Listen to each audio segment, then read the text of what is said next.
Are we all functioning here still? Yeah. Do you want another quick story? Yeah. In the middle of the crisis of it all, I go to London and I'm coming down a long escalator in Tottenham Court Road or somewhere into the Underground Rail, the metro.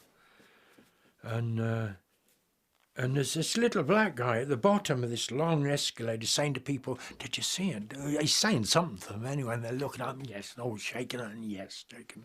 And finally I get to him, and he says, "Can you see it?" And I look up, and I can't see what I'm supposed to be seeing. I'm looking at it. No, I can't see it. He said, "Look, I've had 20 people, 16 of them have seen it, and 4 of them haven't. There's 16. Can't you see it?" He's a little West Indian. No. Oh, so I go off, and there are still coming hundreds of them down the elevator. And I sit down on the bench. I'm already half crazy. And suddenly he's looking round at me, and he goes... So I go up to him, he takes my hand, this little black guy, and we stand at the foot of the stairs. And he says, "Can you see it?" And I look up, and I say, "No." He says, "The light, man, the light." And there it is, a neon tube shingling with light. And we both almost fluttered above the ground for an instant. "The light, man, the light."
There is what is now, and it's exactly and precisely as it's meant to be.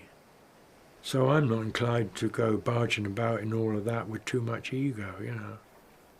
Surely part of a human being is having a profound reverence for being here at all.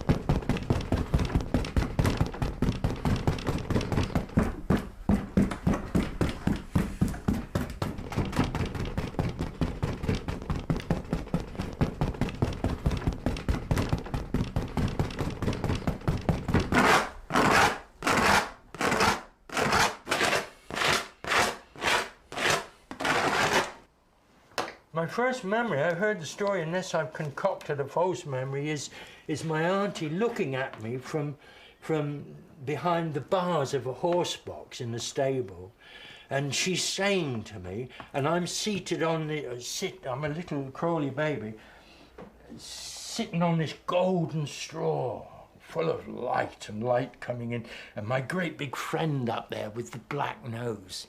looking down at me and occasionally touching me with his nose. And my auntie saying, "Come out, John, darling. Come out, sweetie. Come out, my darling. Come out, you little bugger. Come out." And what I'd done was I'd crawled into the box of this horse Cossack that had badly injured and nearly killed 2 stable hands. And I was sitting in between his front hooves.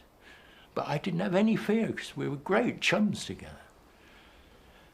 My dad got into trouble from my mother for that one, because he was supposed to be in charge of me. He was chatting with a friend and put me on a bar stool or something. And I got off the bar stool somehow and got into Cossack's stable. So I didn't get kicked to death. I'm here to tell the story, alhamdulillah.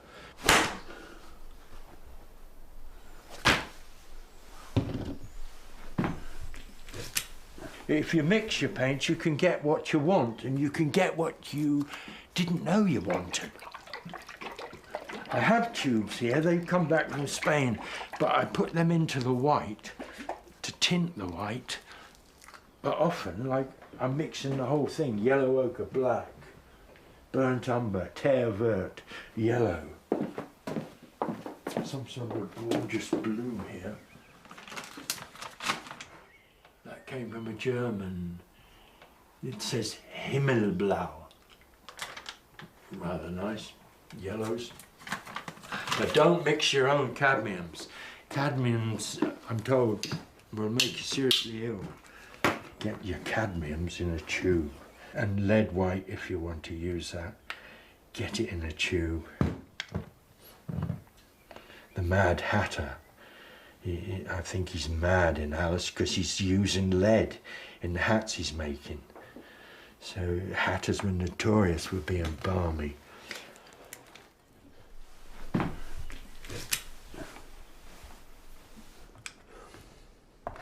I do like off-whites, whites, off-whites, off-whites. It's white but almost white, not quite white. I like old white walls. When I was a little boy, red used to be my favourite colour, but I'd hesitate to say that now. I love this white now with a touch of yellow ochre in it. I think that's lovely. I can almost eat it, which makes me think poor old Van Gogh, he got to eating pigment at his worst. Ooh. Poor fella.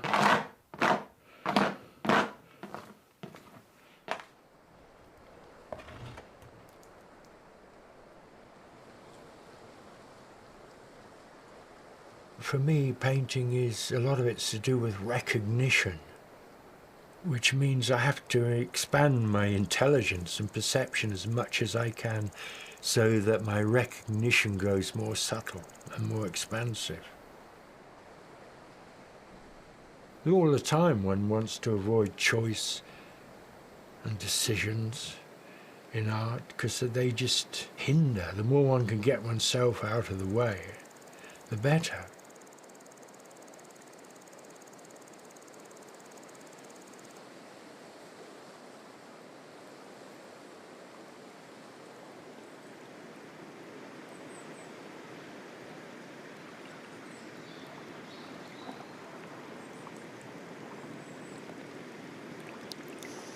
I love the way it goes from green carpet to a grey stone look. This space, that rock, that tree, the sky, it all boils down to texture in paint. And movement, the way the bay curves around, these branches. Haha. But I wouldn't dream of trying to paint it as it is. The camera can do that. I just want to paint the experience of being here. And that is a vigorous, spontaneous movement of paints and colors.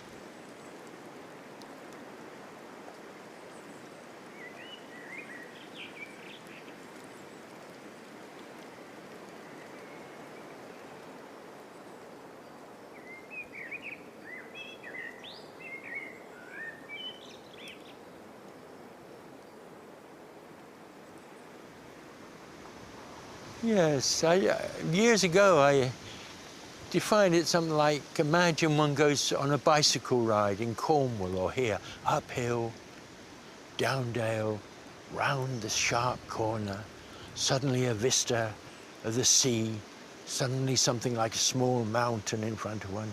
One turns, moves on, cattle, someone driving animals down the road. A plane maybe coming in low. And then to get back home and paint that somehow, that experience, on a surface, make it all happen again, or pay homage to that experience.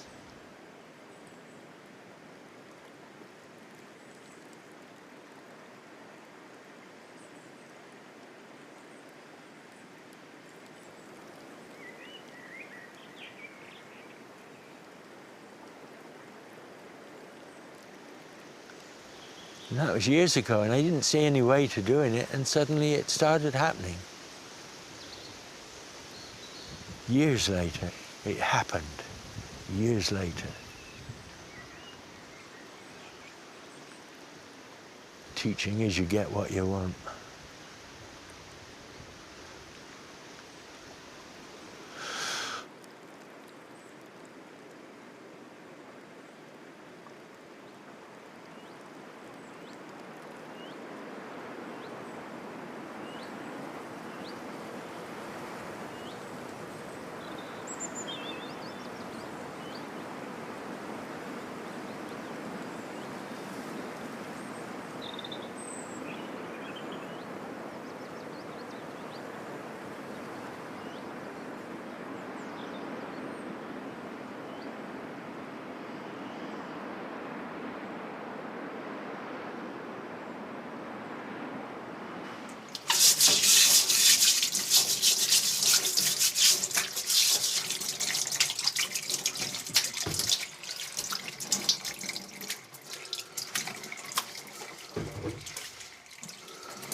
Allahu Akbar.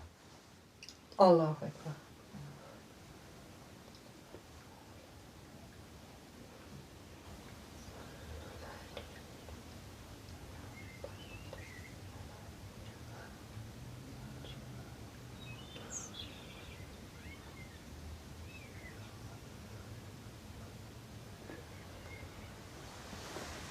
Allahu Akbar. Allahu Akbar.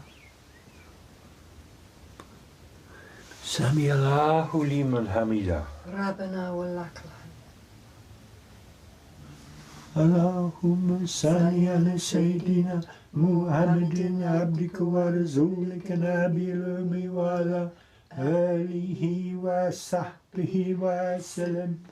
Allahumma salli ala Sayyidina Muhammadin abdika wa rasulika nabil ummi wa ala alihi wa sahbihi wa sallam. Allahumma salli ala Sayyidina Muhammadin abdika wa rasulika nabil ummi wa ala alihi wa sahbihi wa sallam taslima. Amin. Takabbalallah.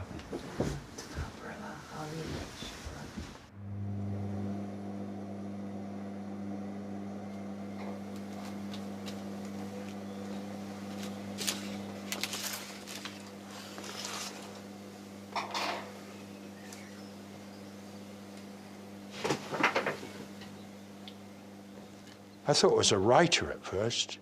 Didn't realise I was a painter. I was living in a very small flat in Islington with my wife and a baby.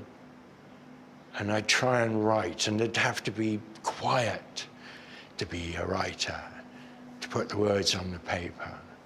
And you don't get that in the slum too often, so that was a struggle.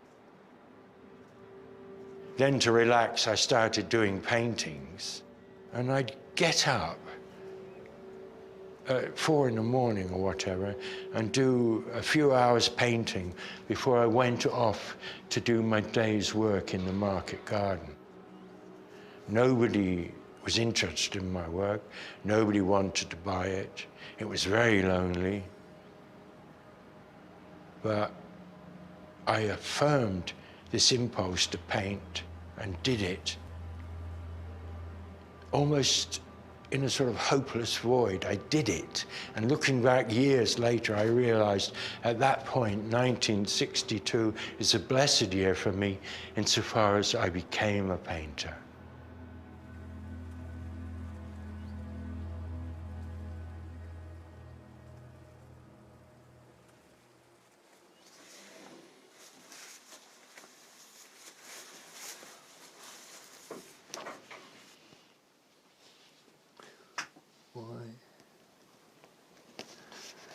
Gotcha.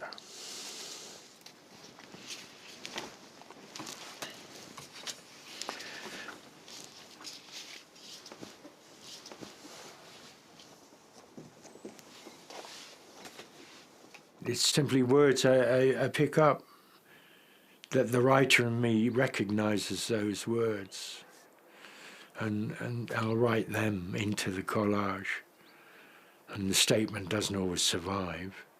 There's something really interesting. All I can rescue of it is, I was good, and the rest of it's gone. Like I went to see that film Crazy Horse with Jeff Bridges in it, and what I came away with is his girlfriend, who really likes him. He's got this drink problem, and he's half cut, I think, in the phone booth, and she's talking with him, and she says, "Where are you?" And he sort of says, "Oh, I don't know, I'm out in it." I don't know quite why it's so thrilling, but I really like that. And I was actually drawing in the cinema, so I wrote that. I could just about recognise the writing when I came out of the cinema on that page.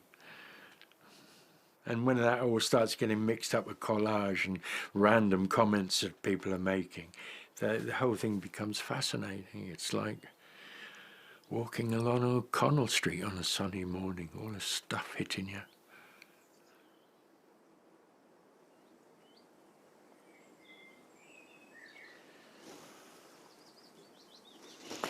All right, well, I don't know where you're going.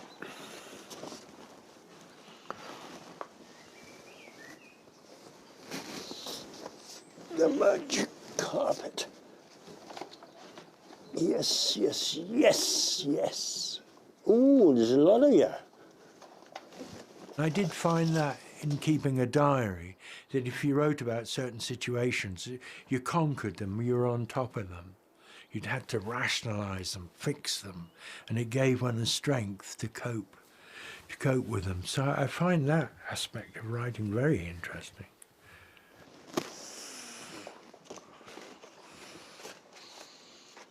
I'm very fond amongst modern writers of Burroughs, obscene and dangerous as he is. He detests the society around him and sees it for what it is and always is at war with it, and I like that. But that's a great thing. An artist is in a handsome situation in this society because his values are not involved deeply with the system. He's got his own private project that can keep him out of the system to a large degree. Though, when one starts getting successful in the sense of making money and finding acclaim, dangers from that system can begin to arrive. But not for me, I hope.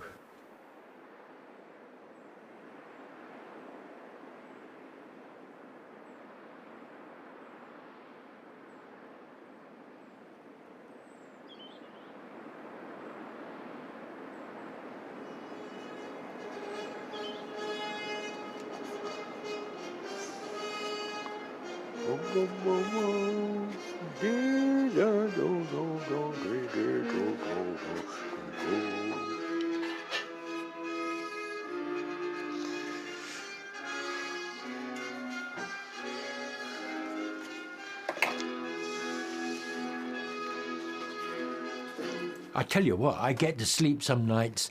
I lie there, I do D's in Irish. Donahue, Donahue, Driscoll, Duane.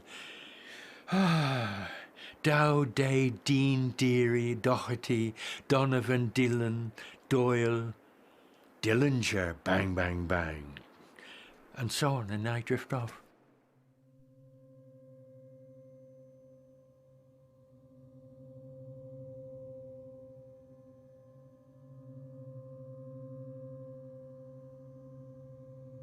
He was looking through them and he stopped in his tracks at this one picture and he said, I think if you hadn't done this drawing, the archetypes would have overwhelmed you.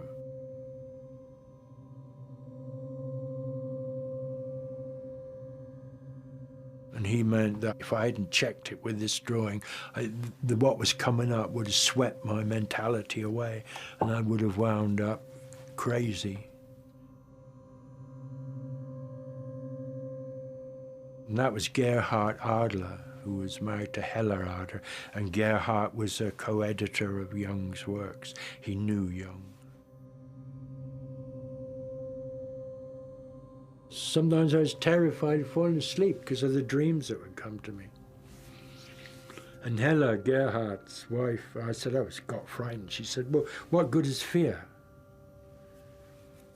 So I thought twice about being afraid, but sometimes it's very good to be afraid. I mean, if there's a very highly poisonous snake slithering around there, it's good to have a respect for it, which is fearful.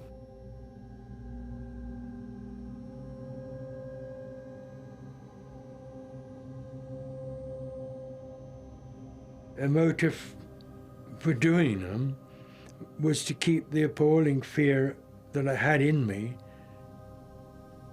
at bay, as it were.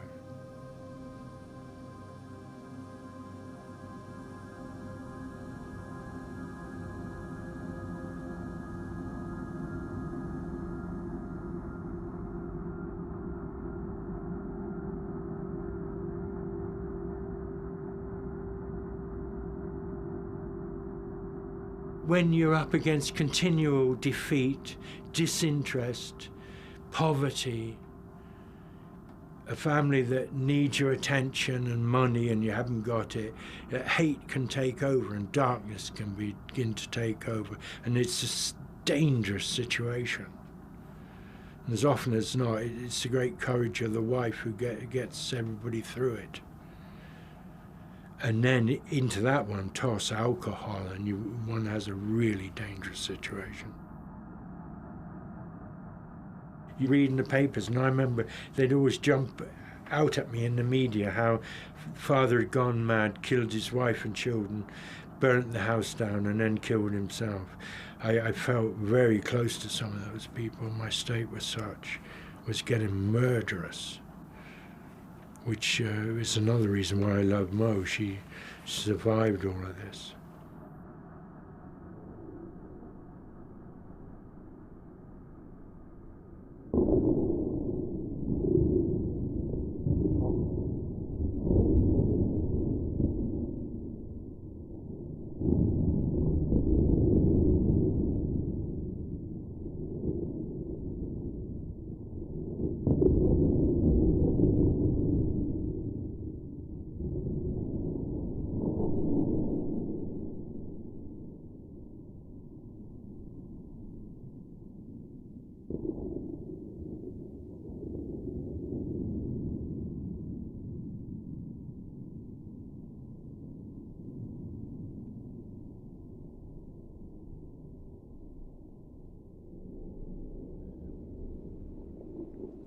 I just woke up and woke up and woke up and saw more and more of what I'd had by way of bad behavior until it became an impossible, intolerable burden, what I'd become.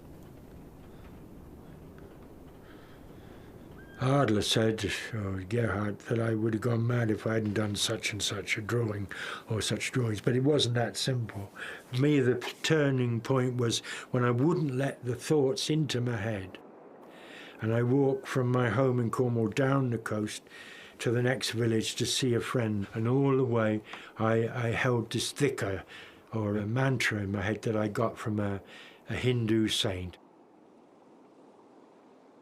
And it was, "O Lord Supreme, be gracious unto me. O Lord Supreme, be gracious unto me. O Lord Supreme, be gracious unto me." And I filled my head and heart with this and wouldn't let this other stuff in. And that turned the tide. But that was after months of it building up. And I just knew it was a live or die situation.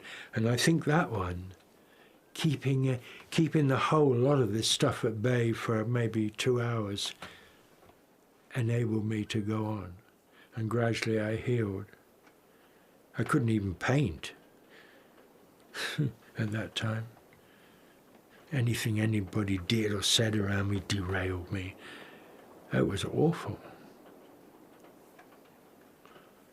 And I met a friend, Betty, and I described it to her, and she said, "Oh, you're waking up." Yes, I was, Betty. God bless you, waking up. I didn't know it. And one sees oneself at that point like the most evil, dark, awful person in the whole universe. That's how one's experiencing one's being, if one's going through that.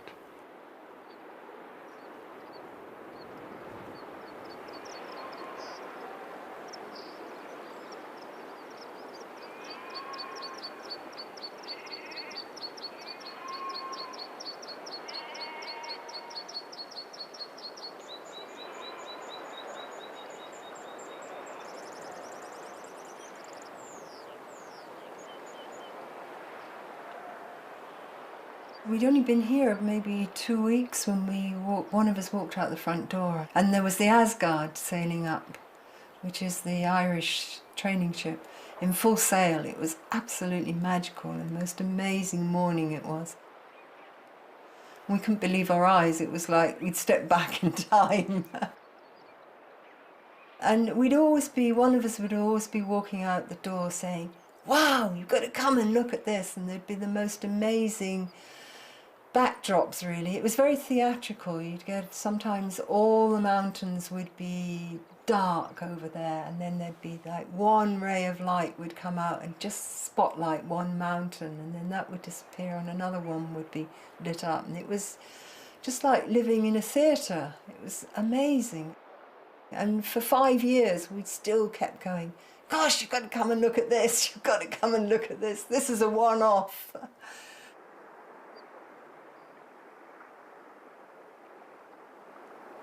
That was quite an amazing story, really, how we came here. It was time for a move. The kids had well gone. We wanted to leave Cornwall. We were going to move to Wales. And then we came on holiday and visited people here, and they said, "Well, we know of a really nice but rather remote cottage just on the other side of the mountain, which would be cheap to rent."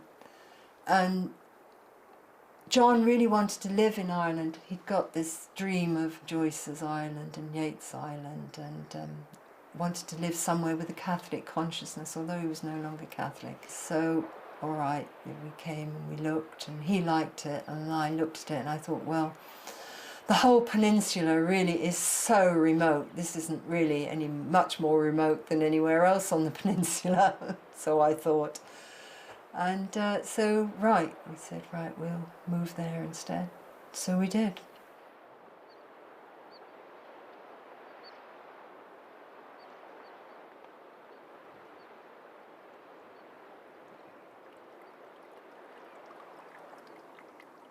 The summers were wonderful. The winters were not quite so wonderful in so much as we had no sun from the beginning of November to the beginning of February.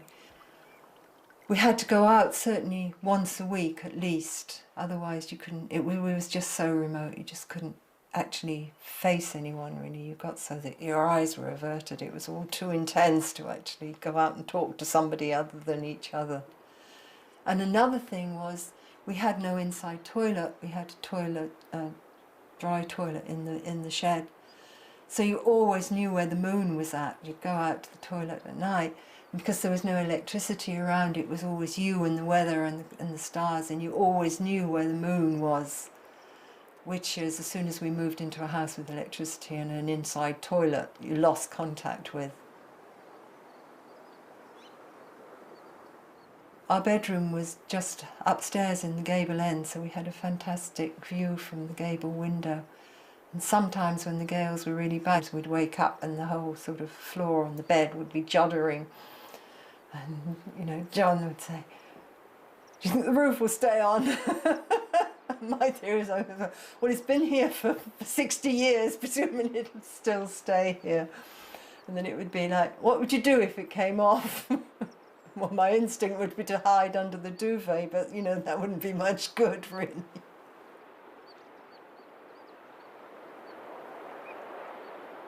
It's great in many ways, you know. He's around much of the time. It's like we're together more or less 24 hours a day, much of our life. Which can be quite trying on occasions, but I like it, really.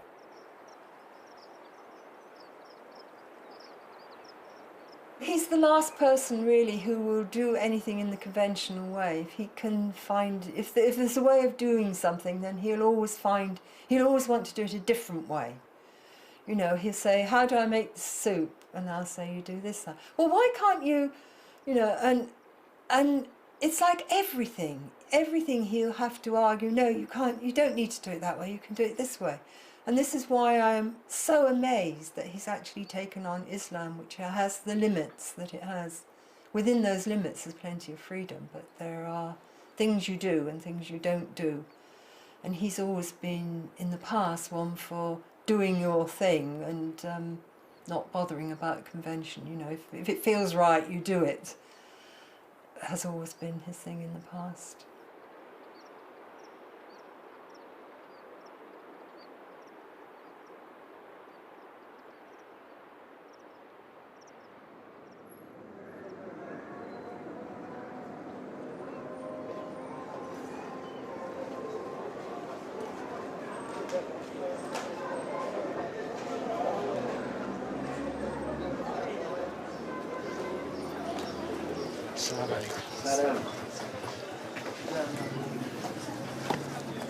I did discover something, that love, ecstasy, is actually, it's in the material of the universe around us. That is, for those who come to that is a fact. That the very fabric contains love and ecstasy. And one can only come to that by turning away from oneself continually. That's the only way I know of doing it. In fact, the word for the ego or the self in Arabic is nafs, and one of its root meanings is the evil eye, and another is, I think, forgetfulness. Probably has many meanings. And one of the great sheikhs said, turn away from the nafs. Turn away from your ego. Don't have anything to do with it. Don't have any conversation with it. Turn away from it. And only have conversation with it when it guides you to the good. Apart from that, have nothing to do with it. Which I found intoxicating when I first came across that. It's like suddenly hearing out of the blue, you're nothing but a bloody nuisance to yourself. And by and large, one's brought up in a situation where we're taught to pamper the self, nurture the self, look after it, build it up. And here's this other crowd saying, have nothing to do with it. It's a menace. Well, that is intoxicating, that thought.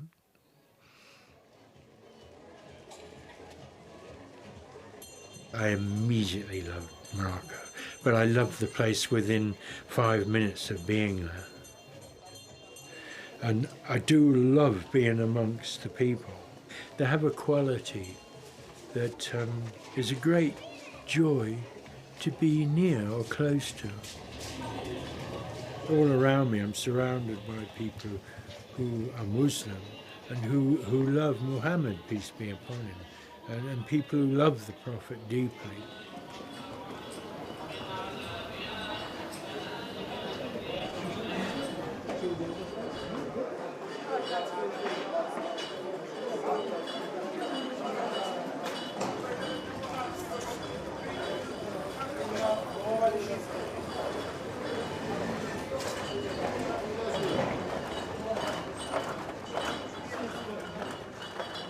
I love to look at the natural world and look at some faces, but put the experience together in some other way other than direct representation. Direct representation doesn't come naturally to me, and also it doesn't feel right to me. I think if you get something like with a photographic exactitude, a portrait, one could feel, by Jove, I did that well. And you've got it all out there. It does look like the person, and it's skillfully, smoothly done. Oh, how bloody boring. Why bother when you've got a camera that can do all that?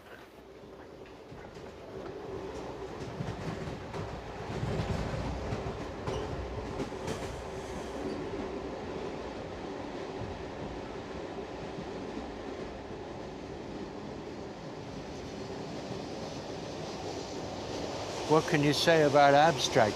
Like often I'm hard of hearing, right? So voices are happening in the next room, and I'm doing a collage of it all and mishearing stuff. And occasionally one comes up with the most beautiful things. And once I heard in a squat in London, they're beehives. They're beehives. Once I hear in the squat in London somebody saying, eating here again at this table made of human bones. I don't know what he was saying, but that's what I heard. Eating here again at this table made of human bones. Amazing. I worked that into poem or two. Abstract. What is abstract? Hardly know. It's not a direct portrait of anything. Cracks in a wall. Actually watching a wall fall down and a whole other appearance where that space was. Not representing things, not depicting living creatures, simply the cracks in the pavement.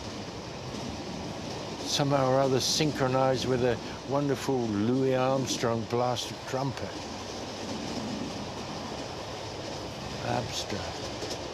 The movement of materials themselves, what oil paint can do, its intrinsic beauty being revealed, shown, happening, and not attaching it to Mickey Rooney or anybody else. How abstract can you get? Mickey Rooney. I don't think he was even Irish. But as Ginger said, whatever Fred was doing, I was doing backwards in high heels. Ha ha! And cornflakes is your only man. My autobiography, Bill Zimmer said, that'll be the title of it. Abstract. Abstract. I love Antonio Tapies at his best. Abstract. And I love the walls of Barcelona before they got the Olympic Games and cleaned them. There's vandals everywhere. Wall after wall, pure tapies, abstract. Abstract, how abstract can you get? Somebody said to me, people are always asking me to say something in Hungarian. I mean, what the fuck do you say? I mean, what would you say if somebody said to you, say something in English? Abstract, I mean, what do you do about any of it?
open. That one out.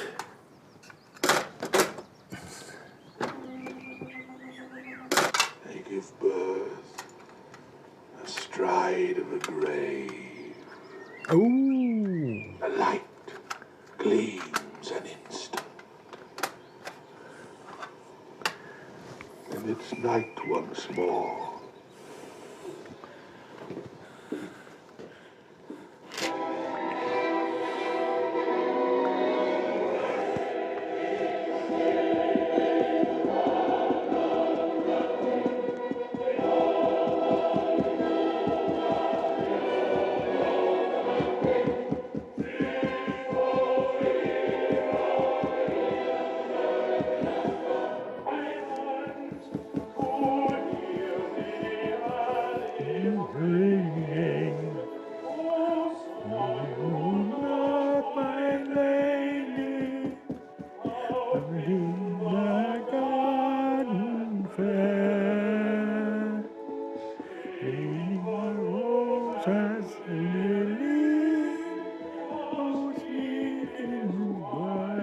I did a bit more on it today. I just glance at it and it says do something, and I'll just keep going at it. And I can only approach it very delicately until I get the command from it. Go at it fiercely, but it's all very tentatively being built up at the moment.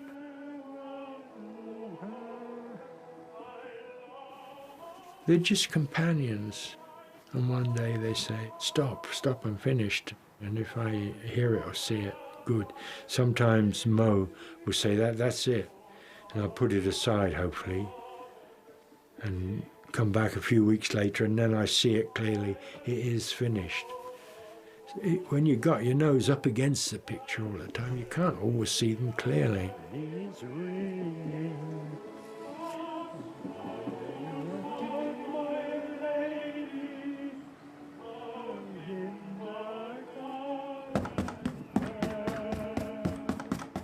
That's another thing, isn't it? The whisperer. All the shit that can be in one's head one needs to get rid of. But when the painting's going well, all of that disappears. It's like human consciousness, until you've entirely purified it, is under attack all the time.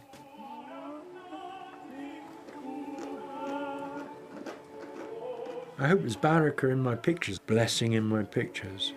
I hope they help people. I hope they just aren't things that make me happy and earn me a living. I hope they're doing good out there in the creation.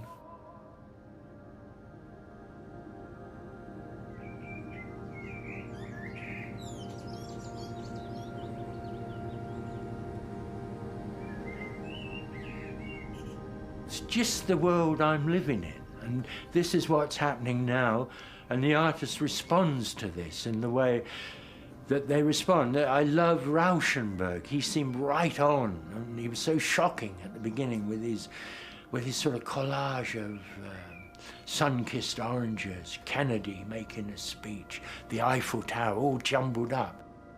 If you come to that from the normal view of a painting, this suddenly looks like insanity. And then you begin to look around, you see it's exactly and precisely the world one lives in.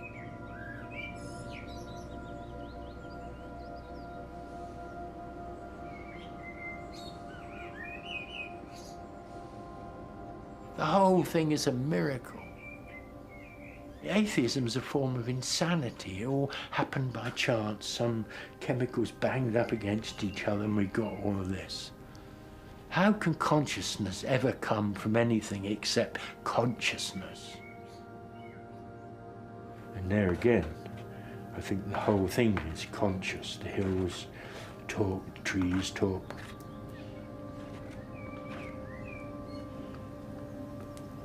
And here am I at 74, trying to purify my character to be an acceptable human being to my maker. I hope to get there by the power of Allah.